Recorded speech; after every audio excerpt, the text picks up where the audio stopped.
Lawless has arrived in Suicide Squad and I've already showed you how to get her, but now I'm going to show you how to make the most of her with a build that is just gobbling up these incursions and perhaps the new Deadshot with the crit damage in this build. It's crazy. Very quickly though, as always, if you're after Arkham or Suicide Squad content, consider subscribing as that's what we're about round here. So when it comes to creating builds, I usually make sure to test them at Mastery 100 to make sure that it's viable. But for whatever reason, it seems like it's bugged. Mastery level progression is slow this season, man.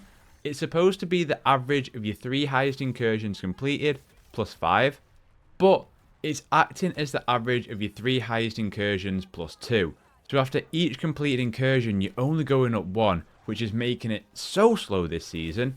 So I've only gone up to Mastery 30, and with no signs that this is acknowledged as a bug, there's no telling when this will be fixed. So I can't test this build at the highest levels, but I haven't let you down before, have I? In fact, this build is surpassing every other build in terms of pure damage output. This build is dispatching these incursions with absolute ease. We are 2-shotting Destroyer Brutes, and I am not kidding.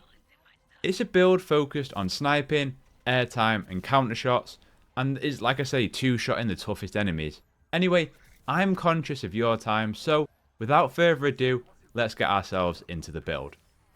So here is my Lawless build. So we've got a couple of different villain synergies going on here, but what I will say is, unlike previous builds, usually what I have done is I've gone for everything that's within a single episode. With this Lawless build, however, that is not the case. You will be required to go back and get some stuff from Finite Crisis and from episode 1, but I'll talk about those when I get to them. First of all, in the tier 1 set, we've got the Catwoman pistol, which goes with everything. This is only here, we don't use this, this is just here for the villain synergies we've got going on, and the 2-piece bonus. We're only interested mainly here in the 2-piece bonus, which is shield harvesting encounters now have a 100% chance of dropping a live grenade. You will see why later on. Then we've got Master's Merlin Blinding Shot. This is from episode 1, which is part of Season of the Joker, so you will, if you do not have this, you will be required to go back. This is the main firearm that we are using. Merlin shots can penetrate up to 5 targets and have 75% increased crit hit chance, dealing 2 consecutive critical hits. This will become more apparent as we get into Lawless' skill tree. Then we got Master Ratcatcher's Rat Pack. I'll be honest with you, we are doing very little melee in this build, so it doesn't overly matter what you have in here. I just like to keep the notorious stuff going. But what I will say is that this synergy that we got here, each time you melee an enemy, you will mark them as a rat. If you melee someone and then instantly kill, you'll get 50% shield, so it's a great way that in those stickier situations, as you go up the mastery levels, if your shield starts to get depleted, you can just melee and quickly kill an enemy and get shield back. Then to get that 2-piece bonus on the tier 1 set of Catwoman, we've got a Coy Smile. So again, this is just a simple grenade. If you can get a master version, perfect, but really it's just to get that second bit, which is shield harvesting encounters now have a 100% chance dropping a live grenade. There's also the second part, which is each time you do a critical hit or a melee hit, there is also a 2% chance of dropping that live grenade. So we're going to be dropping quite a lot of live grenades with this build. In the shield mod, we've got Master 2 Roulette's House Rules. Doesn't matter too much, obviously the higher the master, the better. But on harvesting an enemy, an arena is set up at your location for 30 seconds. All damage is increased by 1000% and your shield is depleted by 5%. You can only have one arena active at any time. And then we get a synergy. Every time you damage an enemy with a traversal attack, there is a 33% chance that the enemy takes 100% crit hit damage, or a 33% chance that all firearm hits on the enemy will be critical hits for 20 seconds, or a 33% chance that nothing will happen. This, again, is just going to feed into that critical hit build that we've got going on here, and it's really good. This is where things get a little bit more interesting. So, you do 500% more damage while airborne, but your brittle bones will make you take 200% more damage. So, in this arena, we are getting 1000% more damage, even though our shield is going to be depleting. And we are now doing 500% more damage while airborne. Now, there is a corrupted version of this. I've only got it on Deadshot at the moment. But what that means is if you can get the corrupted version, if I can just quickly find it, every second spent airborne increases damage by 100% up to a maximum of 2000. But If you go grounded, you will take 100% more damage. If you can get that version, even better, because you are going to be doing so much more damage. It's crazy. In the neck bomb slot, we've got Hugo Strange's specialization. So this is part of Finite Crisis. So you will have to go back and do the very first Season 0, I guess we call it.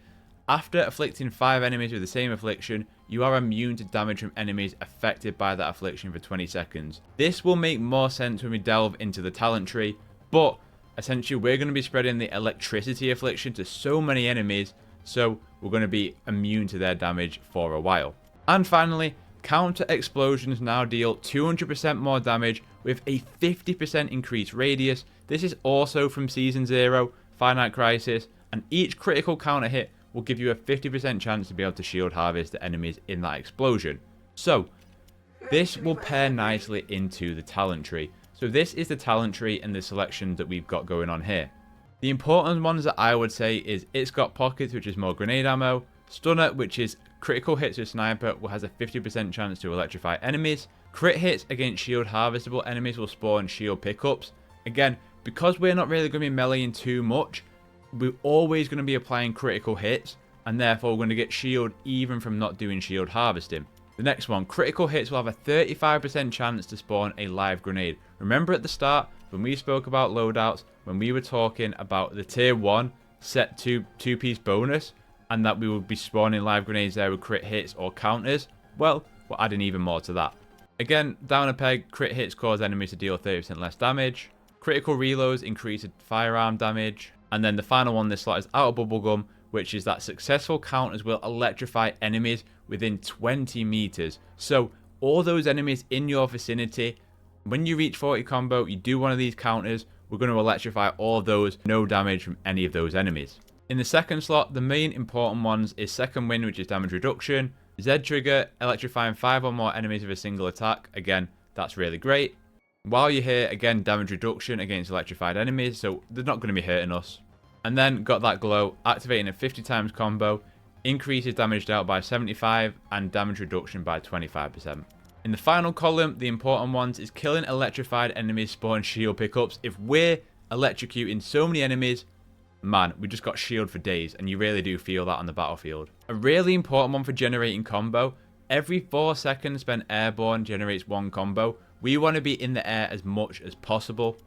Being airborne for 6 seconds causes your next grenade to electrify enemies. Again, we're just trying to spread that electricity affliction as much as we can alongside those critical hits. Traversal attack hits electrified enemies. And then finally, activating the squad ultimate electrifies all enemies within 20 meters and increases crit hit damage by 150%, which is just insane. So to go back to that loadout, we now have 200% critical counter damage, 20% crit hit damage and 1% crit hit chance, but we can further improve that by going to the squad talent and investing whatever we have into critical hit damage and critical hit chance, and it just means that we're going to be absolute machines when it comes to electrifying enemies and then hitting them with critical hits. And like I say, you are 2-shotting destroyers. I am not joking. So that's a look at the build. Let's talk about how it works in action. So that's the build itself. Let's talk about the build in motion. Starting off, as always with me and my builds, I just chuck about a couple of grenades to get the combo kicking as usual. Especially since with this build, we're not going to struggle to generate them. Then, it's just all about popping off the counter shots as soon as they appear. Your main danger in this build is the snipers. I would try to not focus too much on aiming down sights and just countering them, because that will be enough to quickly finish him. Honestly though, when that combo gets high, it is insane how quickly you will dispatch the toughest of enemies in this game. Destroyers, I'll be honest, they used to piss me off, but with this they're just ridiculously easy. You do need to be careful though, as I did notice I was dispatching some of them so quickly, they die as they were doing that boom animation, and I couldn't do anything to them since they were dead. And it seems like the game probably isn't equipped for this kind of firepower. Anyway, this build shreds, a build worthy of her dad's alias, and dare I say, as someone who doesn't enjoy boss fights in this game, it makes the Brainiac fight a piece of piss. So, that's my Lawless build. Let me know what you think of Lawless so far, whether you'll be rocking this build or make any changes. Let me know what you're thinking.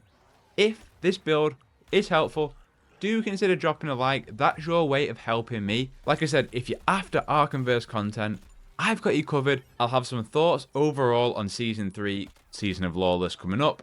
And later this month, we'll be diving into Batman Arkham Shadow, so there'll be plenty of content to look forward to there. If you have anything else for me, all my socials are linked down below. Otherwise, I hope you have a terrific day, play games, get gains, and I'll catch you in the next one.